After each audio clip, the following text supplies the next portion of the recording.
அண்ணாமலை தமிழ்நாடு பாஜக தலைவரானது முதல் தன்னுடைய இருப்பை காட்டிக் கொள்வதற்காக ஏதாவது உளறிக் கொண்டிருப்பதும், சாட்டையால் தன்னை அடித்துக் கொள்வதும், செருப்பு அணிய மாட்டேன் என்று காமெடி செய்வதும் அவருக்கு வாடிக்கையாகிவிட்டது.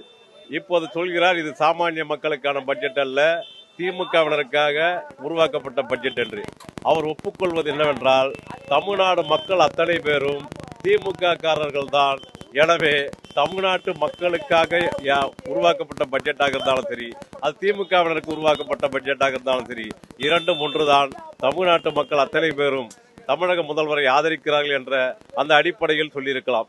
அவர் எப்பாவது வளர்வது அவரது வாடிக்கை. அவரை நாங்கள் புறக்கணித்து விடலாம் என்று நினைக்கிறோம். அவர் பாஜகவினுடைய தமிழ்நாடு தலைவராக இருப்பதால் தான். பாஜக மத்திய ஒன்றியத்தில் ஆட்சி பொறுப்பில் இருக்கிறது. அதனுடைய தலைவராக இவரை நியமித்து விட்டார்கள். இவர் உண்மையிலேயே ஐபிஎஸ் படித்து வந்தாரா அல்லது 5ஆம் கிளாஸ் படித்து வந்தாரா என்று தெரியவில்லை. இவர் உளறுவதை வாடிக்கையாக கொண்டிருப்பதால் அவர் சாட்டையால் அடித்துக் கொண்டதை பற்றி நான் சொன்னேன். அவர் இதெல்லாம் இப்ப தற்போதைய அரசியலுக்கு தேவையானது தானா? செருப்பு அணிய மாட்டேன் என்று சொல்கிறார். இப்போ வெயில் அடிக்க பூ போட்டுக் கொள்வார் போல இருக்கிறது. அவர் ஒரு உளறுவாயன்.